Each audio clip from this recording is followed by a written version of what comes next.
different ideas of what sin is, what it represents, what it means for us personally. And then we were having a dinner conversation not too long ago, and Anatha said, that's sin is kind of a Western concept.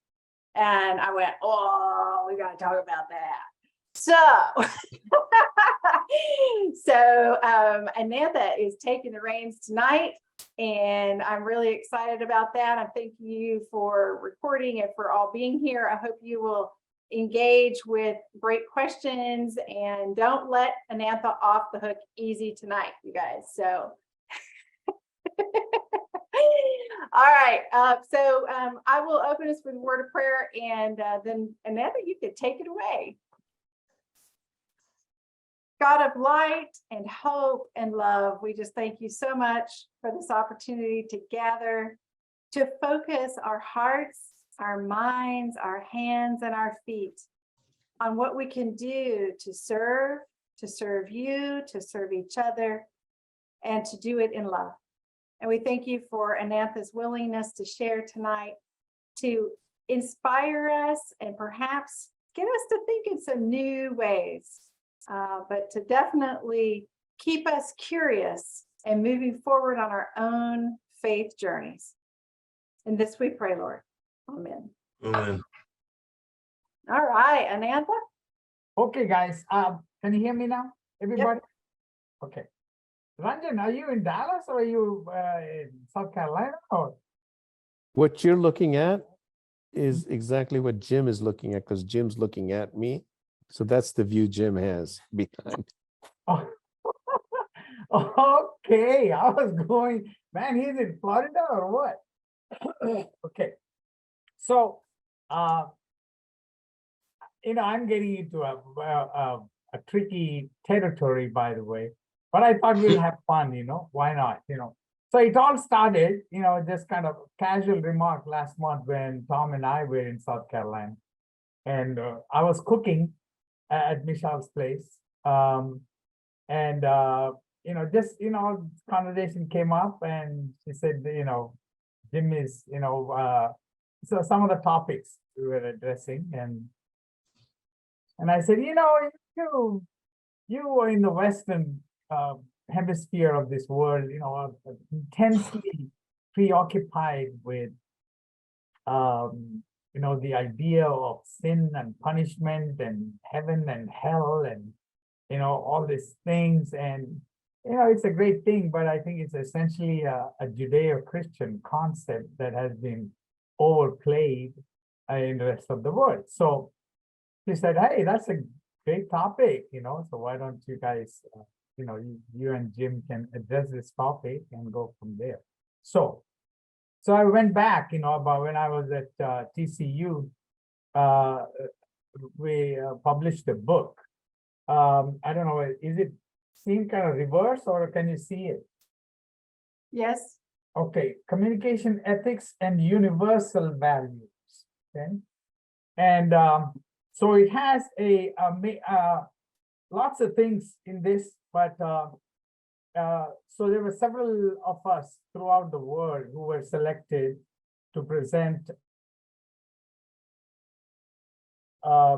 different concepts. So the Arabic concept of ethics, Native American concept of ethics, Buddhist ethics, Hinduism ethics is what I contributed to this. Ethics and the discourse of ethics in post-colonial India. Okay, that was my contribution to this volume.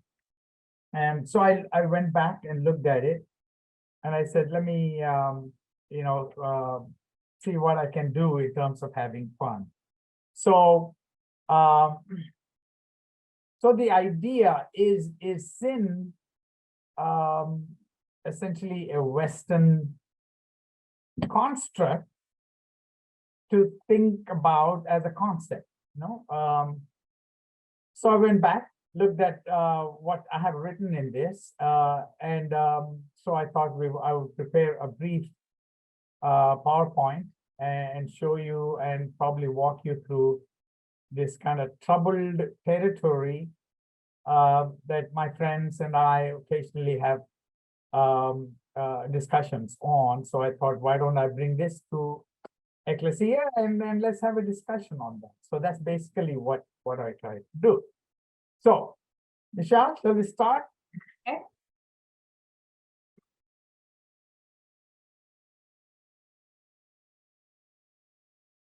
Okay, so if those of you, oh, that's a good one.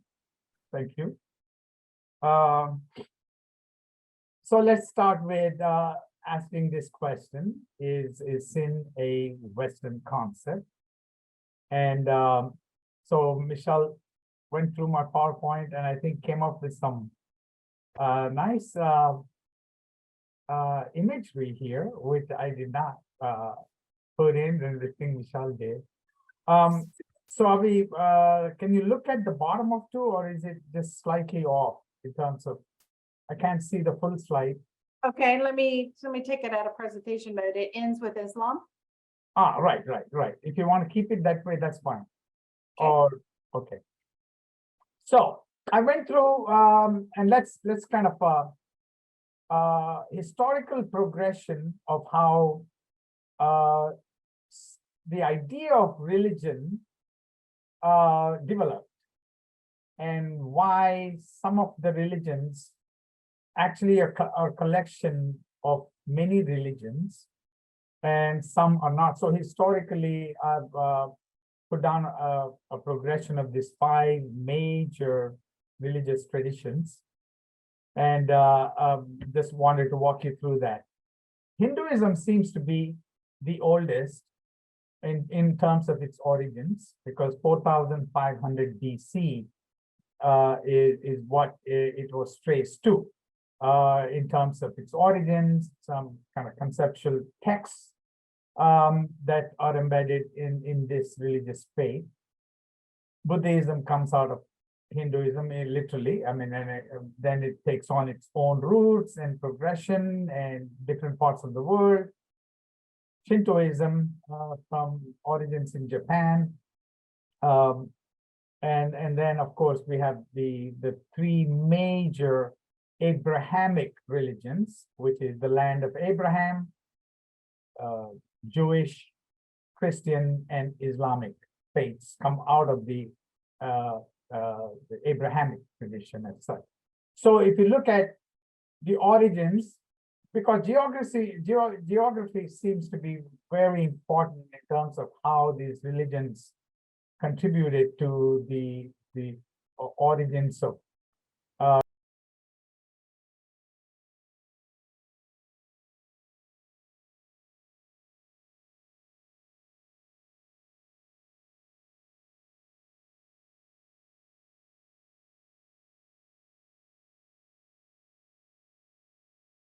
and of course, all the 3 Abrahamic religions are rooted in the Middle East, in Israel, and in Saudi Arabia, and things like that. And you do have different conceptual origins of what is sin and how it is referred to in the religious texts. Next slide, please. So we look at how sin is embedded in the holy texts of different religions.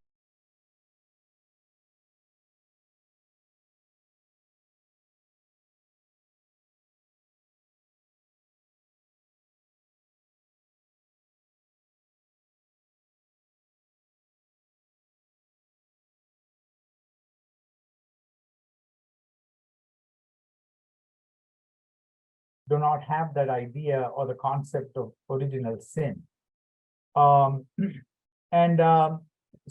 in a way, I looked at how similarities between Hinduism and Christianity exist, and how it can be seen through different concepts of how the duality of good and evil, or virtue, and the idea of dharma, which I'm going to talk about a little bit. So how what are the religious texts that actually carry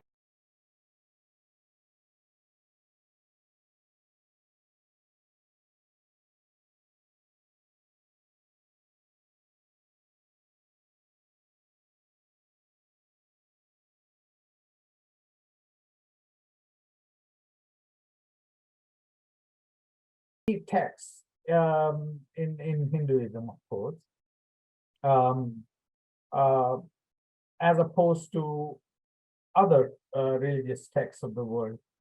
So Bhagavad Gita, which is probably the oldest Hindu text behind religion, and it has a terrific, wonderful middle of Bhagavad Gita is the incredible battle between good and evil, or all the vanities of humanity.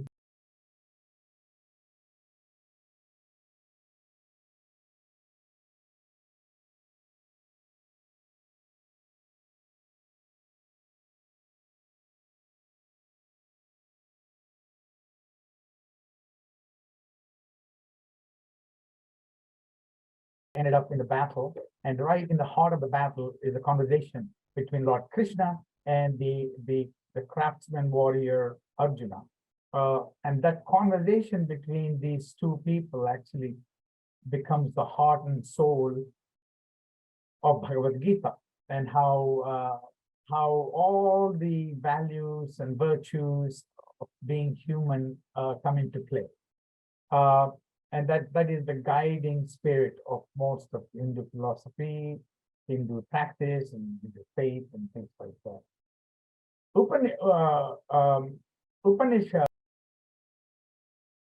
Upanishads actually have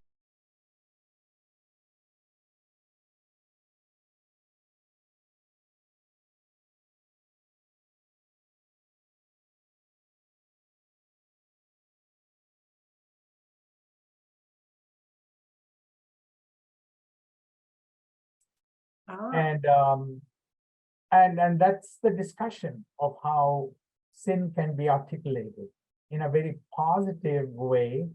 They discuss sin as not forbidden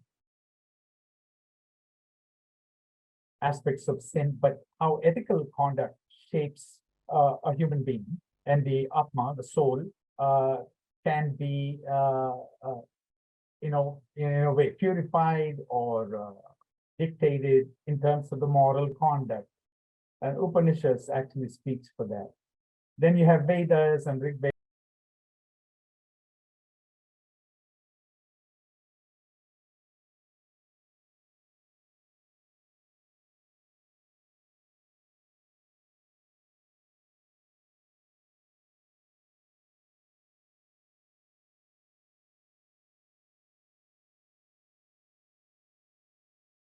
Through what we now call Hinduism, although in the Hinduism is considered a collection of many religions or faiths within the geographic boundaries of India and Nepal and Bhutan, the Himalayan kingdoms, and down south all the way to the southern tip.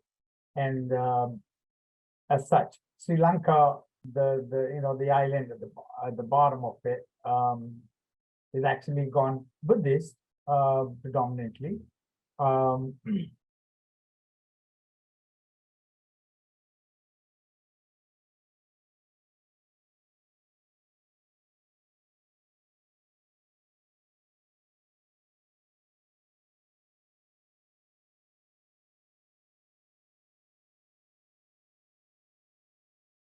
Mother tongue of most Indo-European languages, and has strong connections to Greek and Latin, influencing each other. But Sanskrit is considered still between Sanskrit and Tamil. There is a debate on which is the oldest formally written language with grammar, highly developed as such. So Sanskrit actually captures the essence, the spirit of Hinduism. Now, the problem came when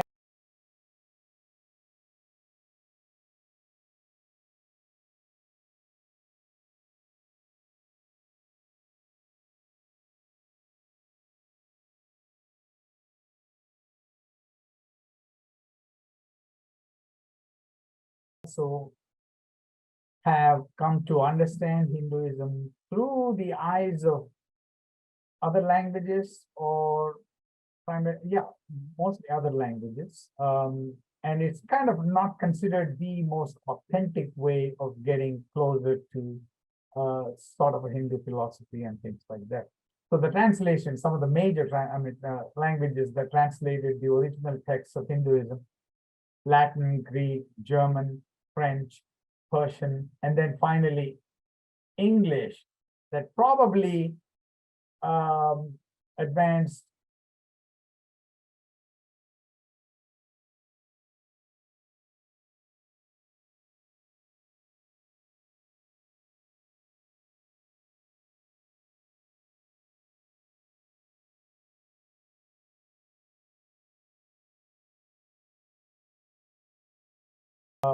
of Hindu texts among all other religions, all other languages. Because German scholars tend to be very authentic in their understanding of how the Indian texts were written. They actually traveled to India earlier than most other European scholars. They spent many years in the sacred places of India. They studied the original language of Sanskrit.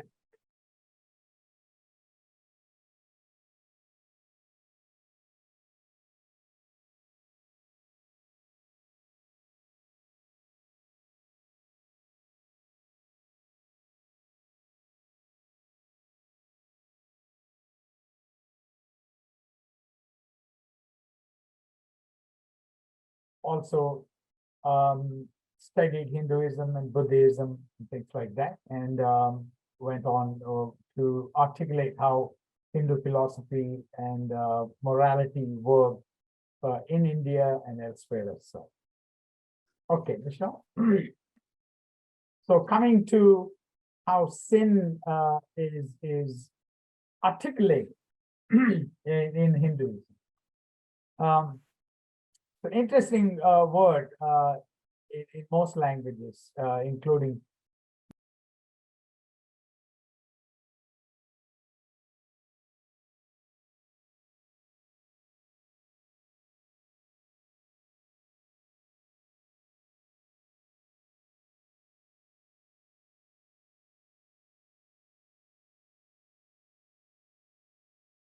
by the way, it's called papam. Papam implies somebody who has done a bad deed, okay, an evil deed. But papam implies a dual meaning. Papam is not only something, an act of committing an evil deed, but it also evokes another meaning called pity. In other words, somebody who committed an evil deed.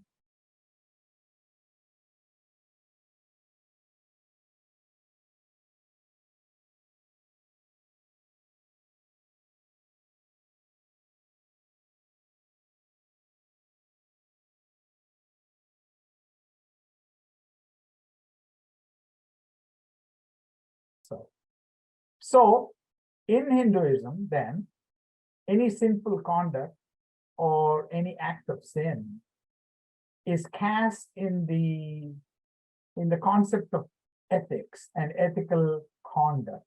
In other words, the ultimate principle in Hinduism, the act of dharma, doing God's will and obeying by God's law.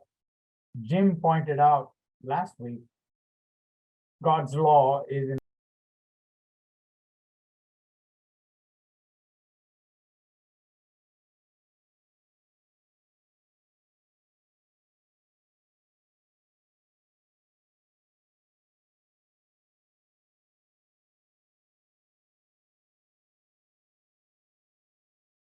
into the Indian culture takes place, then these central concepts and ideas become very contestable in the sense that a lot of issues then have to be debated and discussed whether the true meaning of sin is there in Hinduism or not. Upanishads actually comes close to capturing what the Christian concept of sin is among the Hindu texts.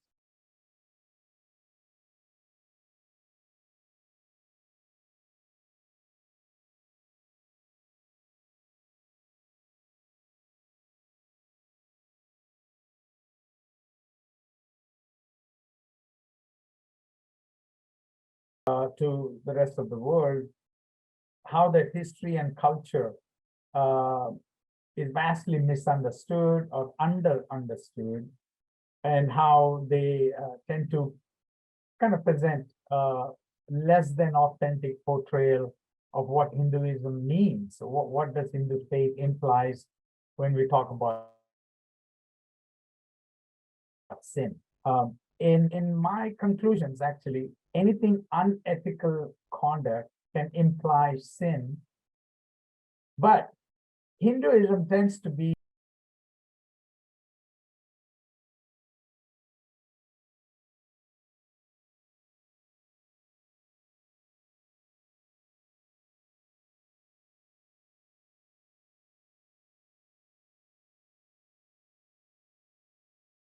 pay penance and atone for that evil deed within your lifetime. You don't die and go to hell, or you don't die and go to heaven, but within your lifetime, you can purify yourself out of that evil deed that you have committed.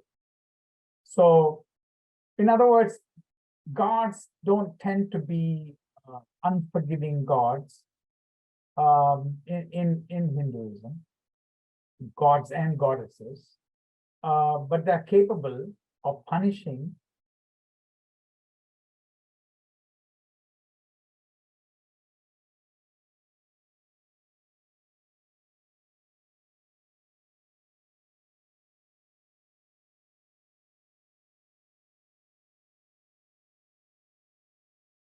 your lifetime. So there is a pre-colonial history of how Hindu faith presents that unethical conduct on human beings.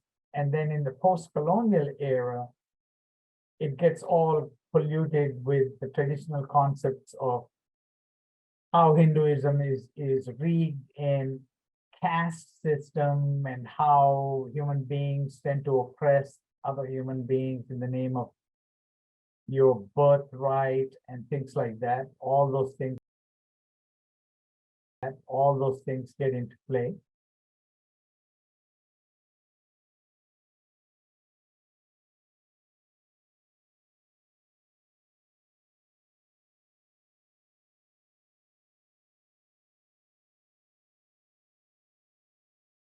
Embedded in the narratives of Hinduism as a religion as such. And then we can go to next slide, Michelle. So one thing you notice in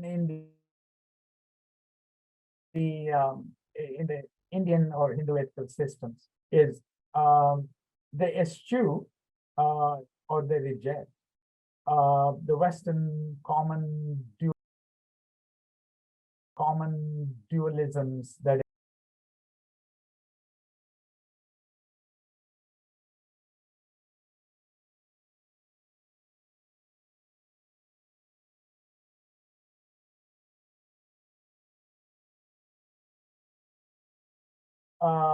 in a way, human beings are capable of good and evil. They can be specific to one individual or good for the society. I mean, in other words, there's no clear-cut distinction between these opposites. You know what I mean? The dualisms are rejected in Hinduism because they're kind of holistically speaking, everyone is capable of good and evil in that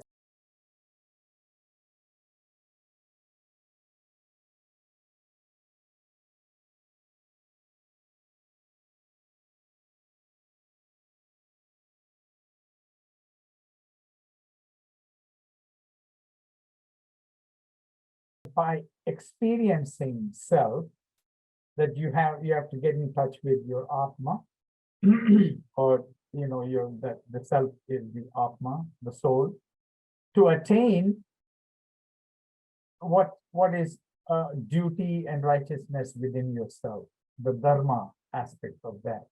So these are all very subjective, by the way. They're not universally preached or as rules of conduct and things like that.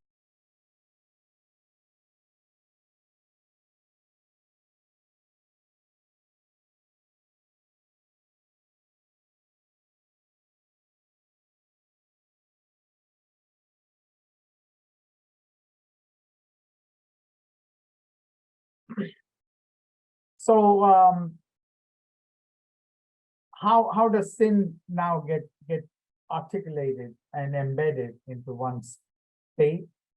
In the Indian ethics, the ethical systems as such, the idea of evil conduct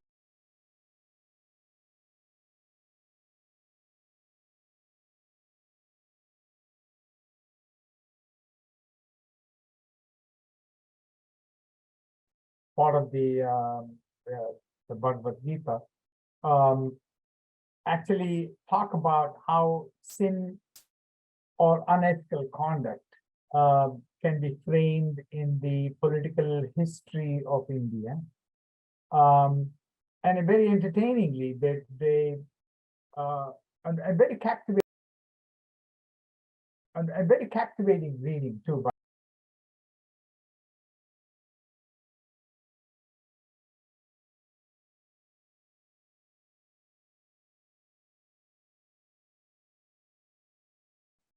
Good and evil, or the ethical conduct, is pre-imposed in a way, superimposed over the idea of sin.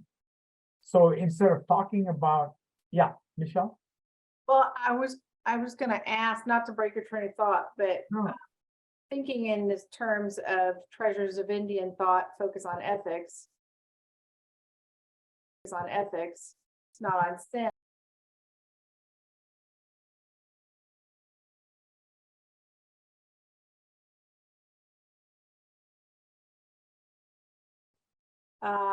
Not only does sin, it's almost like you have to think about what is your own definition of sin, right? Because for a lot of people, sin is unethical, right?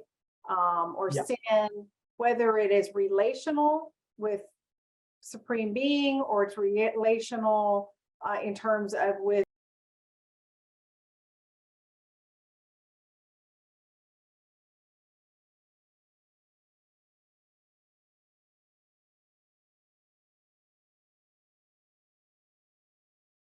bringing peace and ethical living and all of that into a unified space.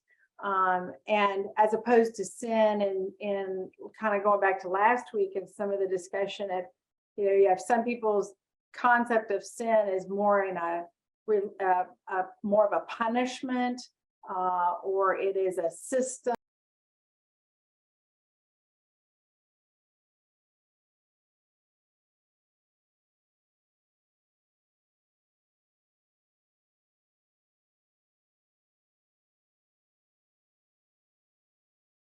With an individual in their belief in their supreme being, that being sin. And if we have something that gets in the way of that relationship, not as a parent and child, but rather as it breaks down the peace, right? Breaks down, which ethical behavior helps prevent. So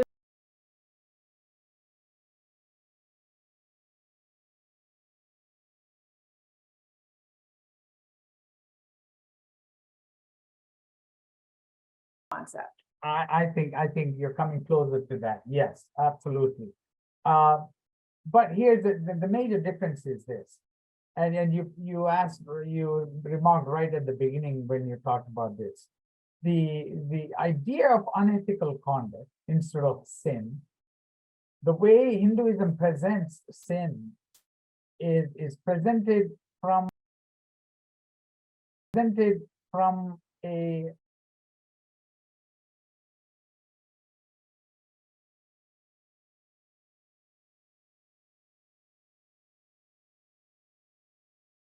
right, and guilt can then develop an unhealthy attitude towards faith, and either they shy away from it or they embrace it for the wrong reasons.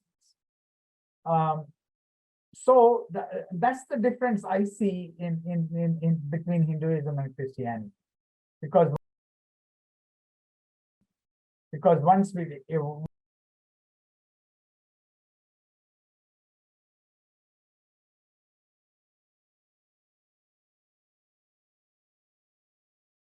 it becomes an individualistic idea of determining what is sin, what is not, how sinful it is, and how it is not. And it is not, by the way, every Saturday when Hindus go to temple to worship, just Christians do on Sunday to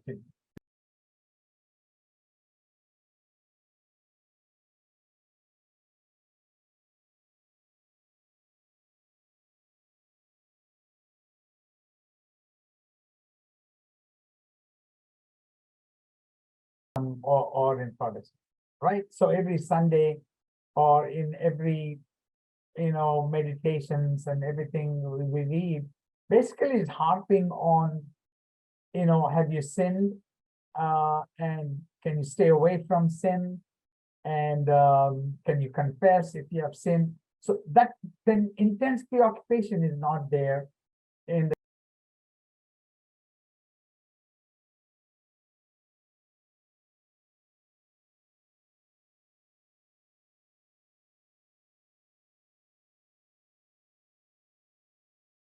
of ethical, non-ethical, good and evil dichotomy shows up, and how often are they made to feel guilty and things like that.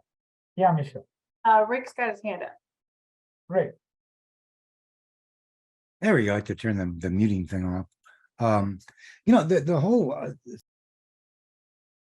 The whole sin thing is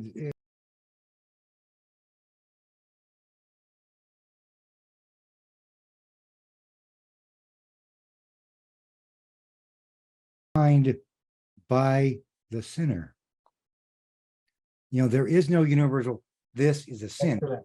It's only a sin if I think if it's a sin, is if others think it's a sin. Because if I consider it a sin, well, there's a good chance I'm not going to do it. So it seems that sin, like almost everything else, is a learned.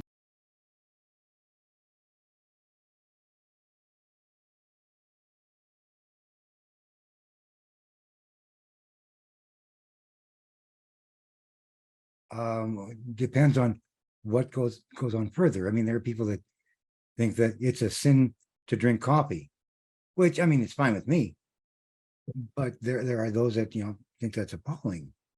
So it just seems like sin is such an amorphous blob that we define, and there is no universal from.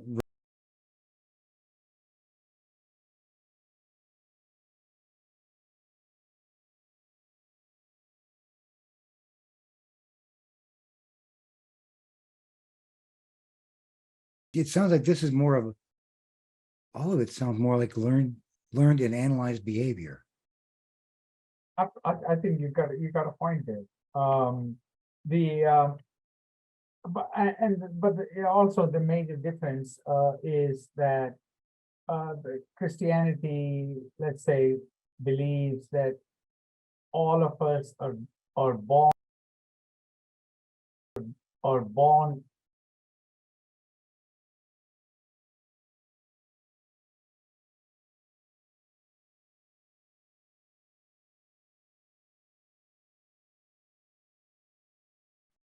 sin as such. Sure, And but that again goes on the premise that I believe that.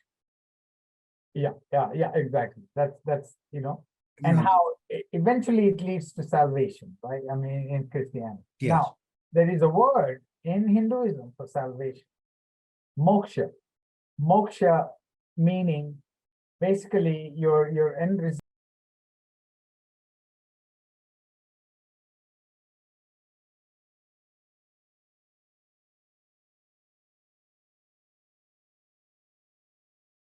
have, whether you go to heaven or hell is determined after you die.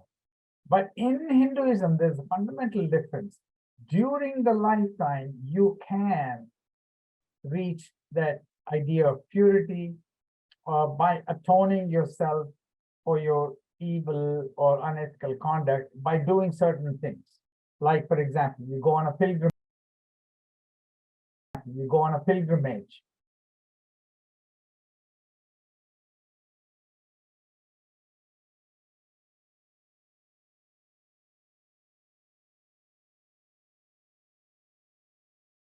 While you're on this earth. Simran has a question. Similarly trying to find the unmute button. I actually wanted to add something kind of to what you guys are just talking about. The way that it's always been kind of like framed or explained to me is that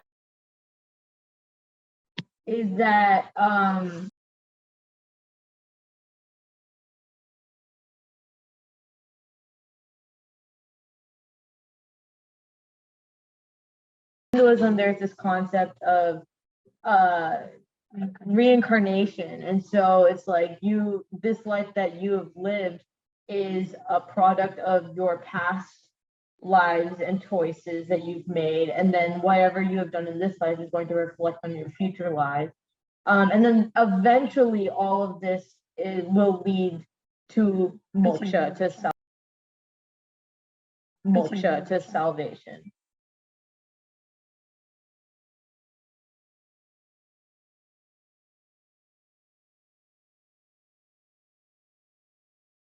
Actions you take. And so this concept of like sin and ethics, I think, as we've already discussed, is a lot more gray and kind of amorphous, because it's not even about like sin or ethics being defined by other people or being defined by yourself.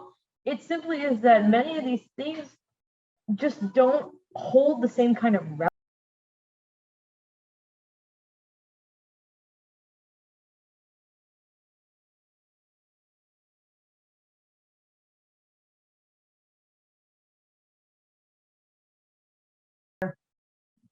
Maybe better in this process. Some will lead you on a certain path, others will lead Yeah, was what I had been taught.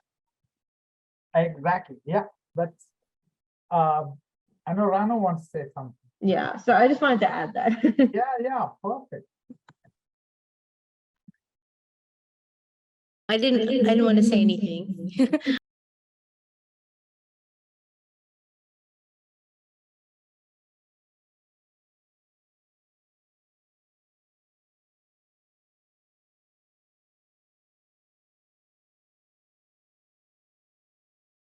The textual essence of Hinduism that I'm pointing out here in this particular slide, all of them address certain evil conduct on part of the human beings in epic manners. I mean, incredible battles and incredible internal turmoil that individuals suffer through.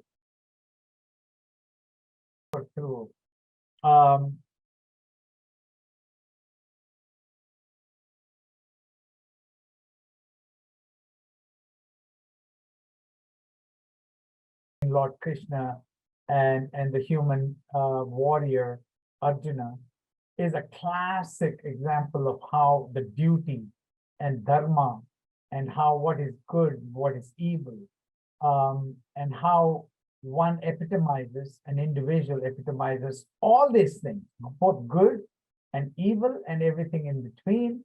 Human beings are perfect. Human human beings are perfectly capable of.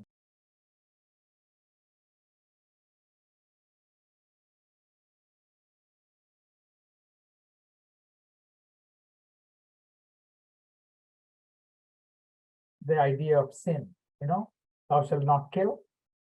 But here are the most virtuous human beings are actually waging war against their own brothers and cousins and killing hundreds of them as such, So that actually is very contemporary to the Hinduist, the Gita philosophy is very contemporary to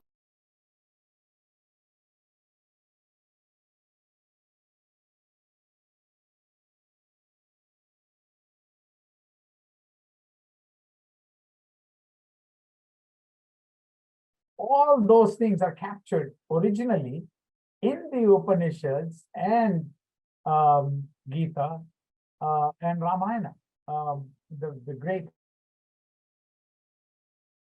epics of how humans struggle with ethical conduct versus non-ethical conduct, not sinful conduct versus unsinful, non-sinful conduct. It's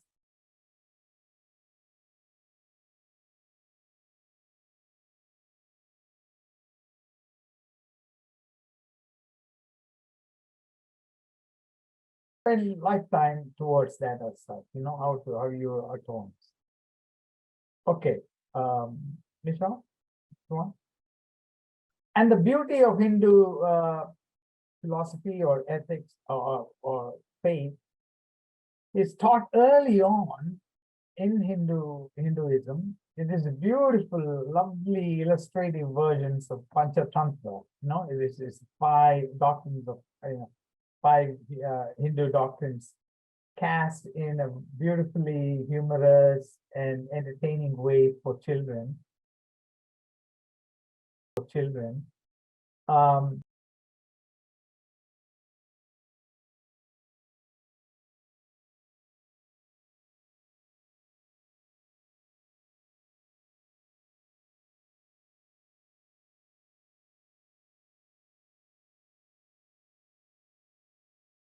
For the Hindu kids who grow up, first exposure to Hindu faith.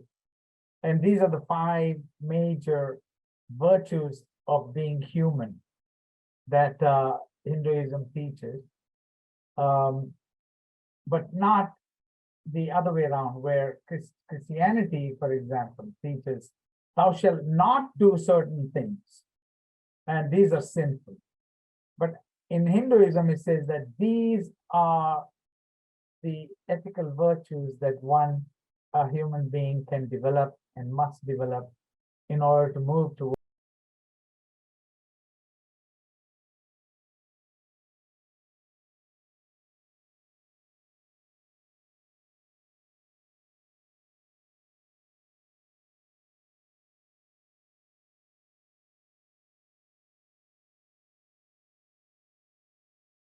affairs to create prosperity around you so that you can share with others and bring along those who are unfortunate or not as fortunate as you are. Earnest endeavor is basically doing things with your heart and your soul and your spirit, not just for selfish purposes.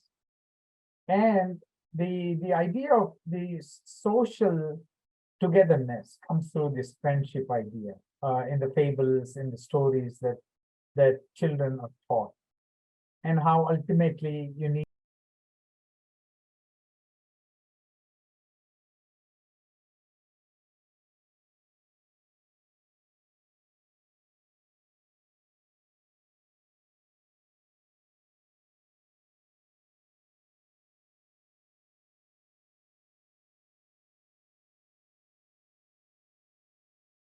negative way of looking at what is not desirable on your part.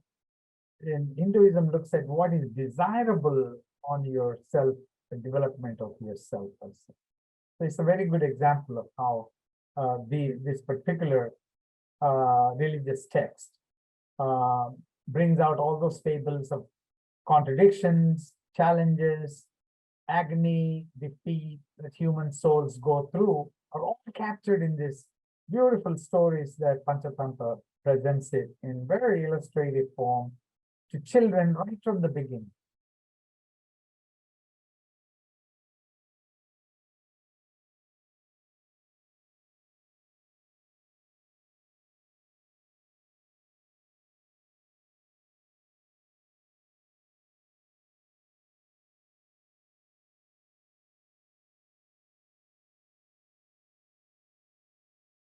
From day one. And I think that's why India tends to be more secular, more tolerant of other religions, although the fundamentalists do exist in every religion. But these are the creation of how positive thinking takes place between different faiths in India. Okay, Michelle. Okay, Panchatantra, also known as the Star Trek doctrine. Hey, that's a good way to put it. Yeah. That's right. Live like we all live like they did. We all live like they did on Star Trek.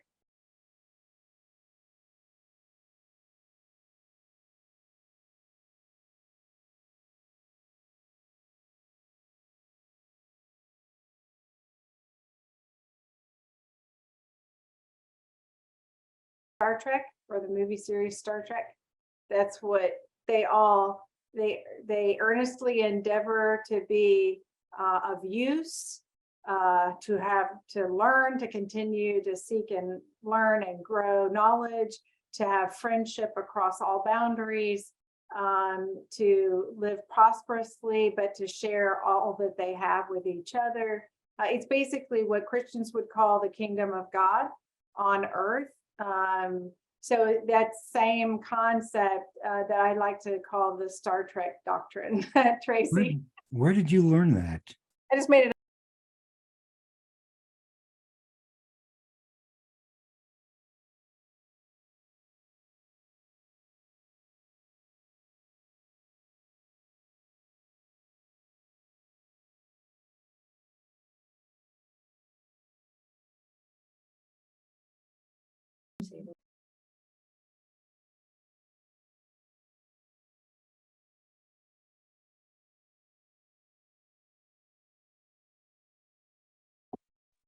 There you go. Okay, thanks, Ronnie. Well, Anantha, I'm real intrigued by the pre and post-colonialism that happened with how Hindus, were thinking. And would you describe the fundamentalists that you just mentioned as those who kind of escaped the post-colonialism?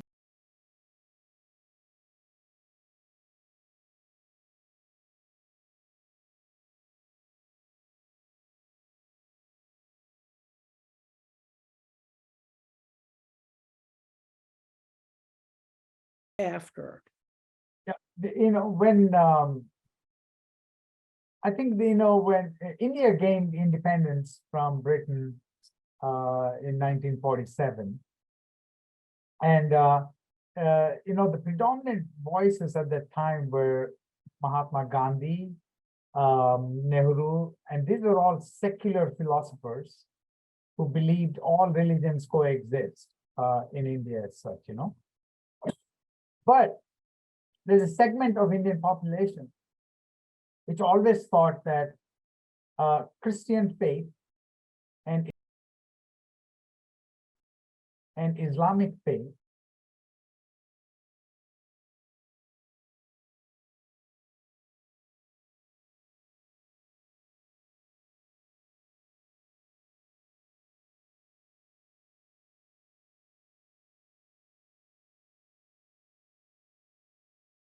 anti-British, and so that all kind of got tied into the political history of India, and that continues intergenerationally now.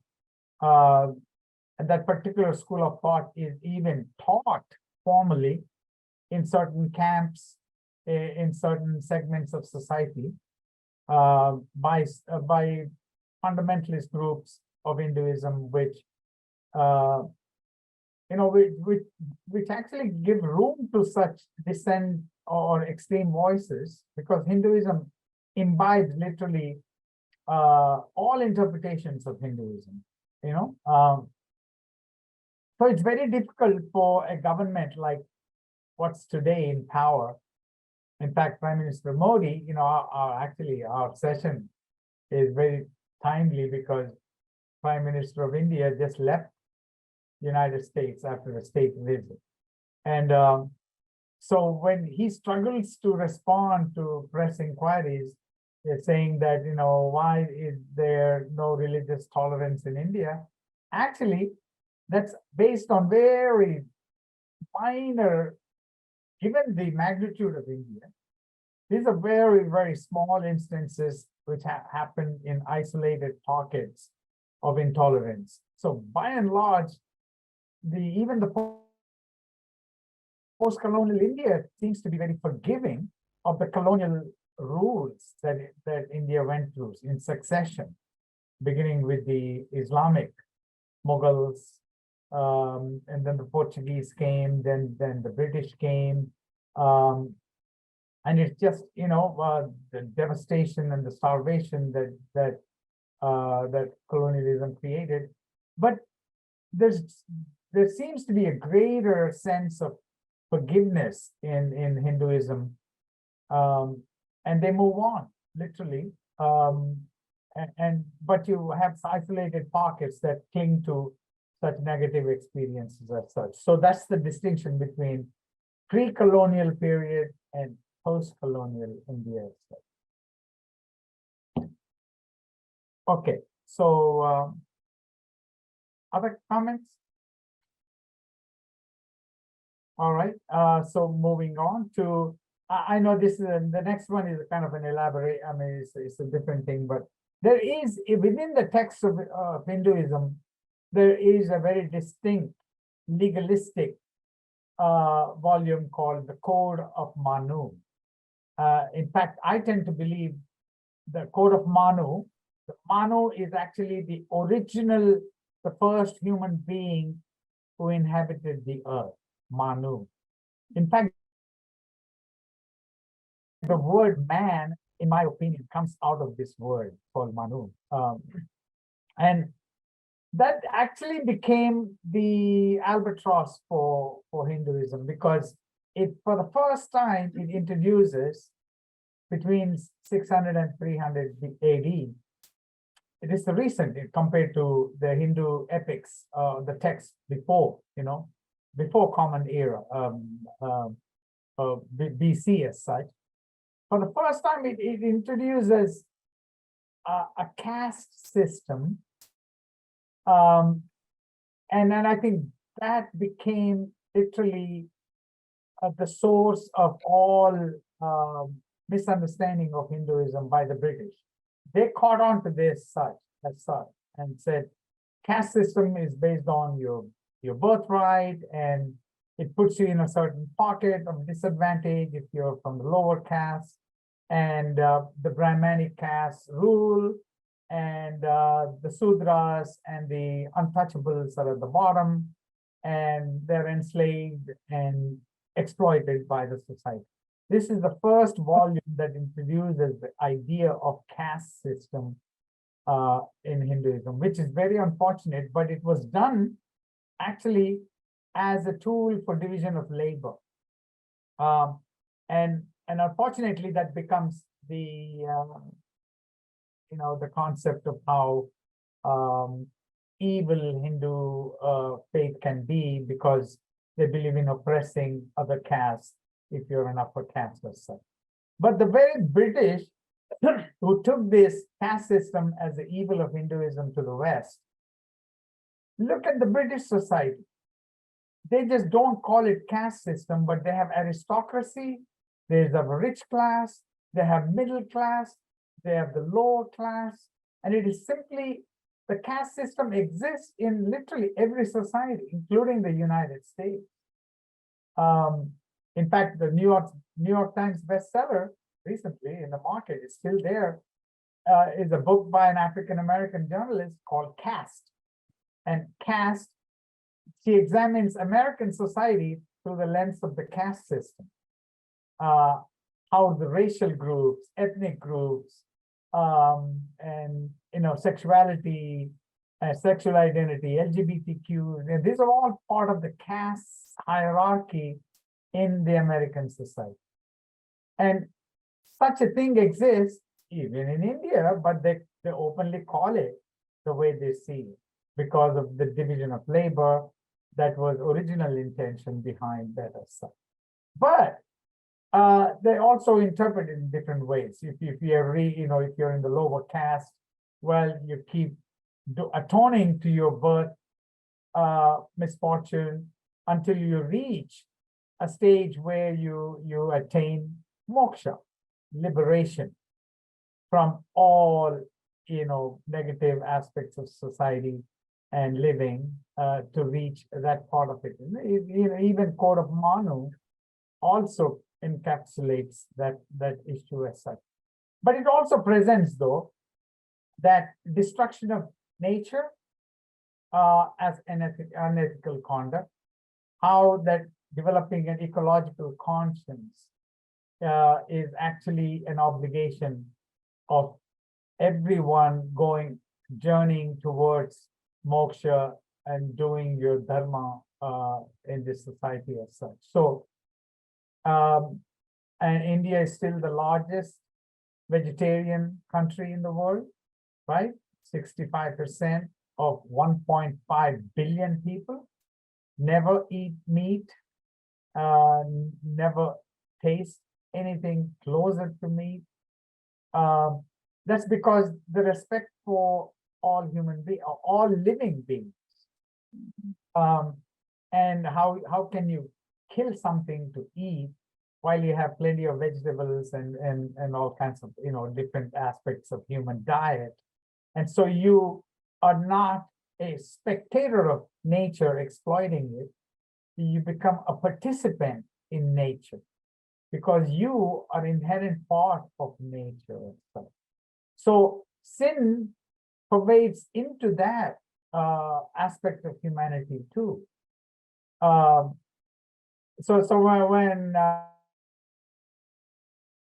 when somebody asked one of my Indian friends who was a Christian, do you eat meat? And then it goes, of course, we're Christian, boy. We kill anything to eat, So while Hindus literally worship the holy cow, right? It's just, so why do you eat beef in this country? Because American cows are not holy, that's what the guys respond for, So all cows are holy in India, but they're outside, they're not. Yeah, Michelle. Roy or Dorothy, did you have a question? You're unmuted. Did you want to add something? No, did you?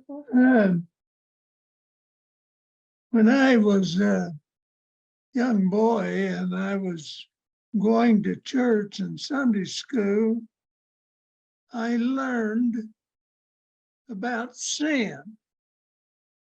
And I thought, those are the people that are going to burn. Yeah. Then I had children, and I looked upon their conduct and decided that the Presbyterians were right. My children were trespassing. And then someone asked me about my own conduct, and I said, I make mistakes. So there are different levels of misconduct. Yes, that's good point, right? Yeah. Okay, Michelle, can you? Oh, next one? Okay. Yeah. Oh, I think we can stop a bit. So I think it's coming to what Tracy was raising as a point. The problem comes when, an external entity comes into your country and begin to misinterpret the fundamental nature of their faith system, the ethical system that they came to understand, and how things kind of start getting oppressed. In a sense, the British Empire and the Islamic conquest before that, with the exception of some benevolent rulers, even in Islam, who came to dominate India at one time. You know, they encouraged Hindu faith, Hindu worship, but there were others who were kind of oppressive in even Islamic rule before the British rule of India. But those successive stages of external oppression literally led to kind of a convoluted,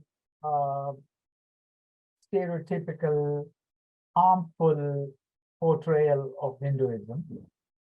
And that's why it's very important now for India to regain the original idea of what Hindu faith is and how it looks at the world, how it looks at the ethical conduct versus the unethical conduct, and how one practices and lives their lifetime before they move on to reach that stage of dharma.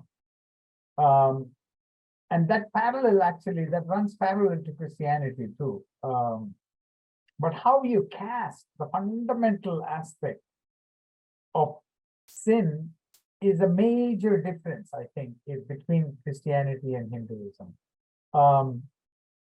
Hindus tend to emphasize the ethical idea of living, while Christianity tends to bring sin and guilt as a means of control or means of the Christian practice as a different idea and aspects of how sin is looked at.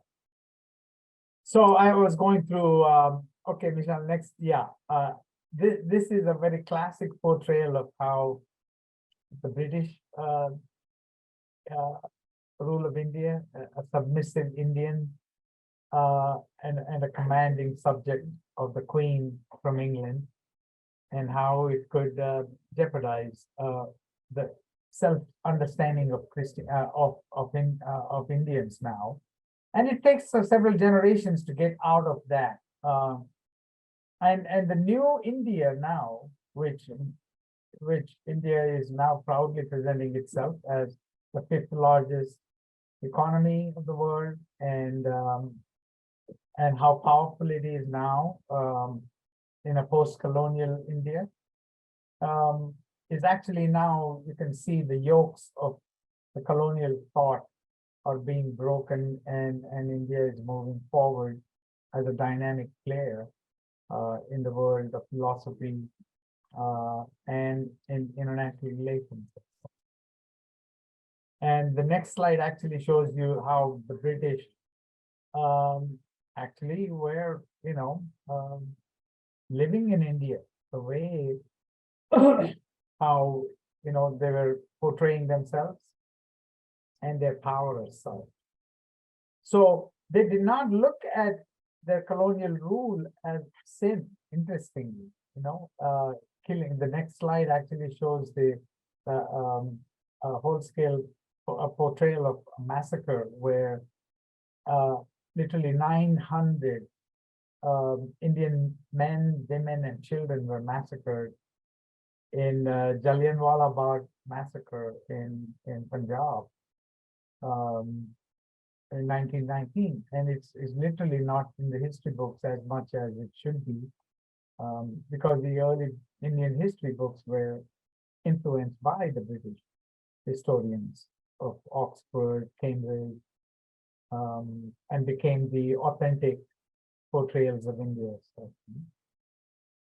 And when you look at this cover of a magazine, it's interesting how it was so commonly accepted as it wasn't looked at as a sinful or bad part of how Indians perceive reality. And it's a famous Tamil South Indian actress on cover showing breastfeeding the baby. Okay, we can conclude here and ask questions, comments. Well, Anantha, I would like to get to I'd like to get to the heart of sin here. In the Western culture, it seems like so much sin was around the issue of sexual immorality. Ah, So when I was growing up, the big issues in the church were divorce and contraception. And then later, as we get in life, we have the issues of well, abortion's always been there, but the gay, affirming gays and so forth. And of course, through all this was the issues of premarital sex and adultery. It seems like half the sins were in this area of sexual immorality in the Western world. In the Eastern world, do they share that or not? no. In fact, there are degrees of unethical conduct. They don't call it sin. There are types of unethical conduct, and you can bring out all sorts of things like that, but you do not see any reference to pro-choice or abortion as sin.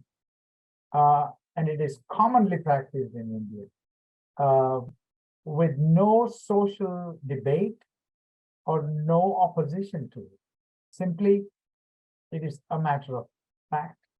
And, it's not even looked at as women's right versus, do's and don'ts.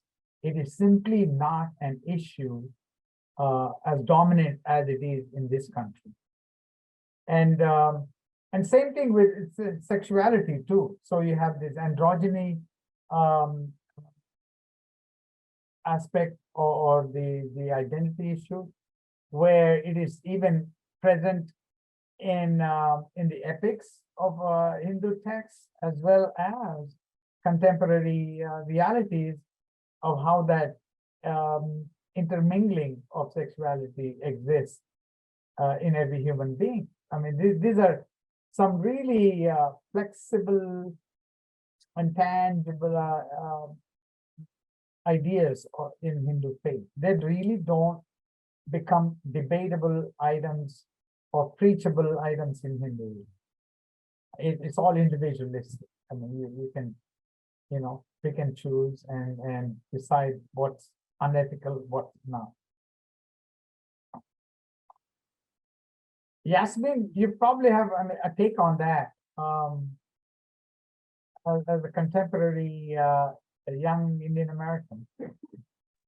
Honestly, I don't really have much to say to that. I definitely have heard what you've said, and I think that it definitely kind of aligns with what I've understood.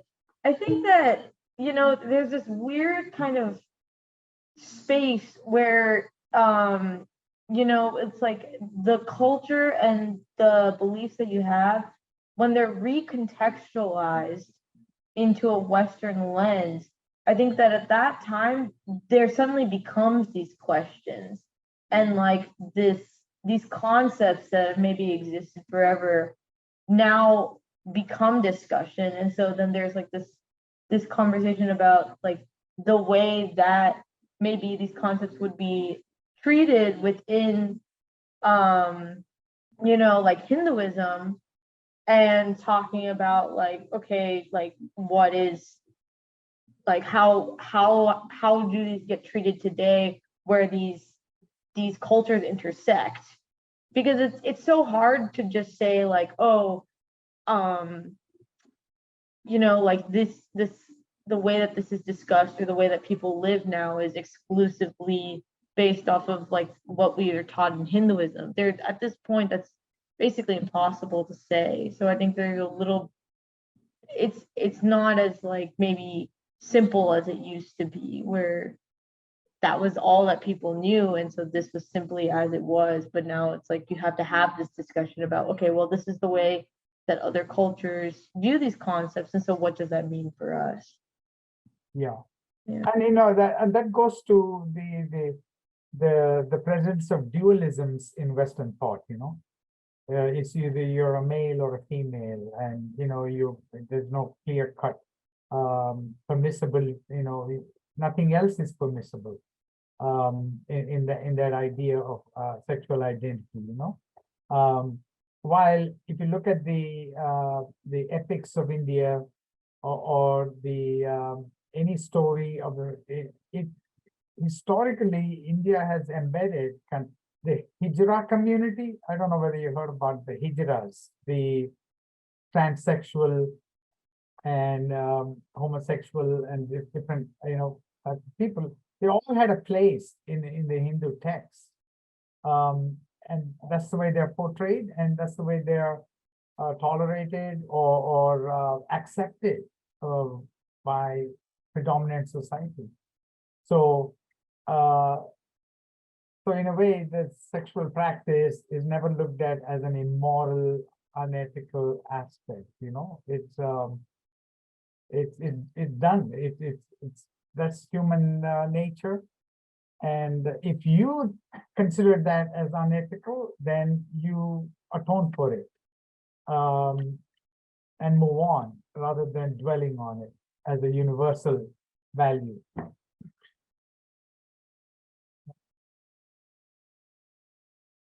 Anyone else?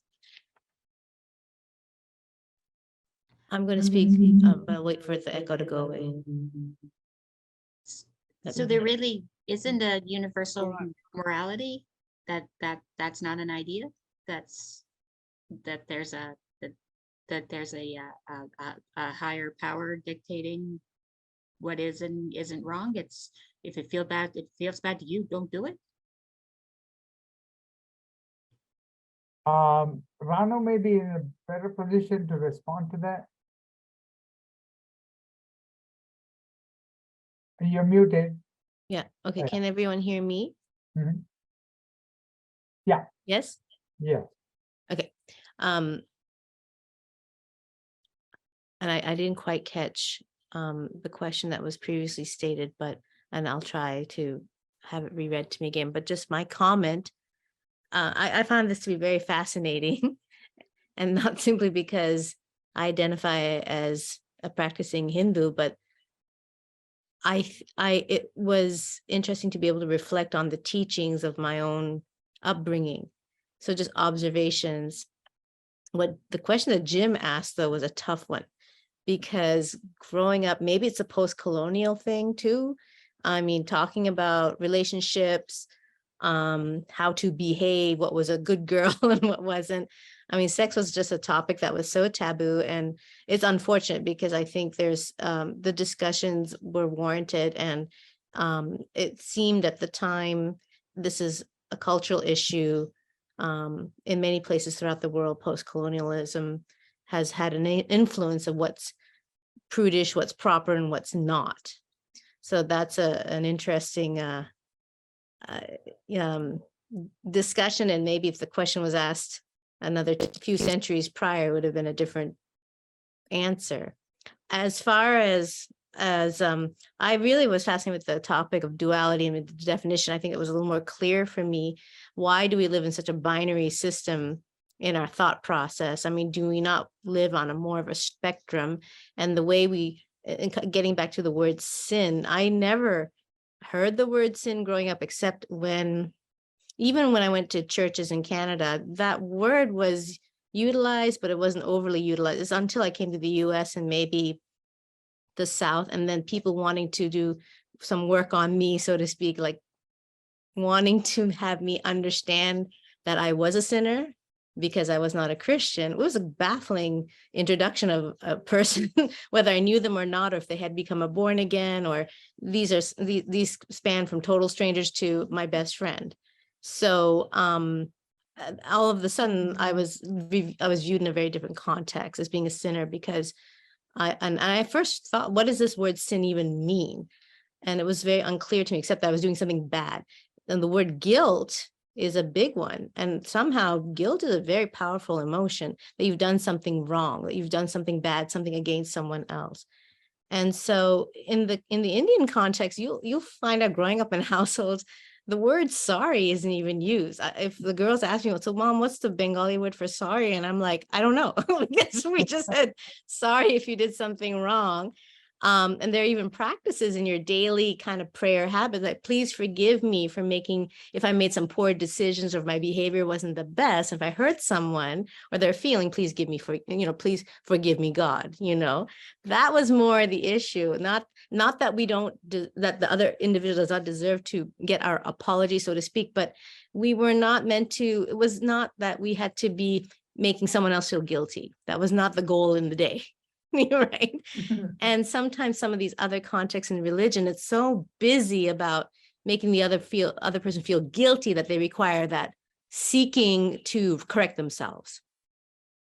Whereas I think in the Hindu philosophy, you're born as a gift, of the world, of the universe. So we think more from a universal and cosmological standpoint, that we are part of the cosmos. And I think what Anatha touched upon is that the human experience is simply that, a human experience. We're just a small part of the whole universal experience.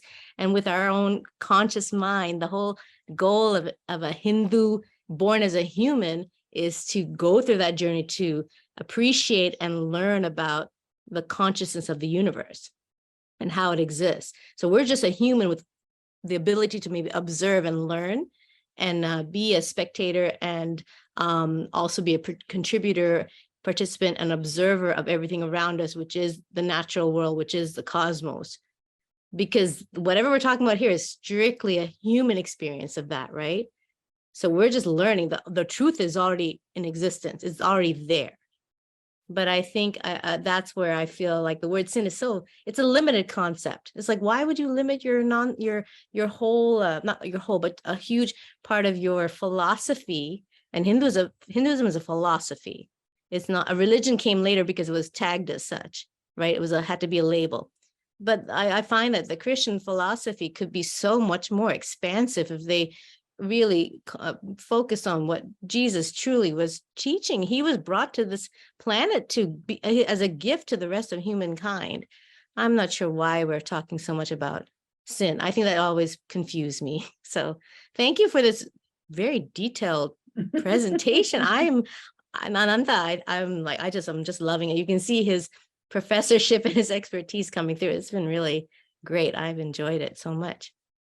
So Ronnie, that reminds me kind of what we talked about some last week was some different definitions or understandings of the word sin, and one of them being missing the mark. And that's one that resonates positively for me, is missing the mark. It's not an oppressive or a controlling concept. It's to make me behave in a parent-child relationship, as opposed to it is me ever striving to be a better person, a better piece of, and you think in terms of the cosmic concept of my contribution to the cosmos and my being is to constantly strive to be better that way. And maybe I use the way as taught by Jesus as the way I do that. But I love the concept of missing the mark. And what you just said tonight kind of reinforced that to me a little bit, that maybe your understanding of that has been in Hinduism is more about, we missed the mark, so we just try again. Yeah. So also going back to Sarah's, the other comment was that, are there universals? Yes, there are. I think we all have the idea of universal values. All religions, all faiths do commonly agree on certain universals.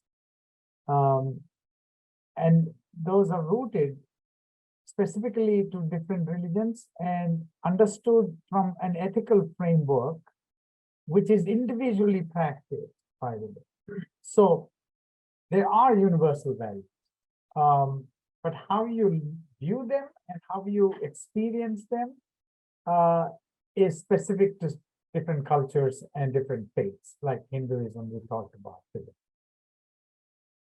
But it is not divinely given in the sense that it's human beings' quest is to find those divine dictates through the journey you go through salvation, reaching the moksha, and doing your dharma in the process. So it's a different take on how you look at the ethical sanctions of one's faith or one's culture. All right, well, we are out of time. I don't know, and because I threw this in at the last second, Jim, do we have a song tonight? Okay, no song. All right. This has been wonderful. Yet again, another hour and a half just flew by for me. And I learned a lot. Thank you, Anatha. Oh, And thank you. thank you for your knowledge and your wisdom and your creativity. And thank you, Ranu, for sharing some of your personal experience, as well as Yasmin. And just a quick announcement before we close as a reminder. So next week is Conscience, Faith, and Freedom. We are going to meet. It's July 2nd. So I figured we'd go ahead and have a 4th of July session, even though it's not really 4th of July.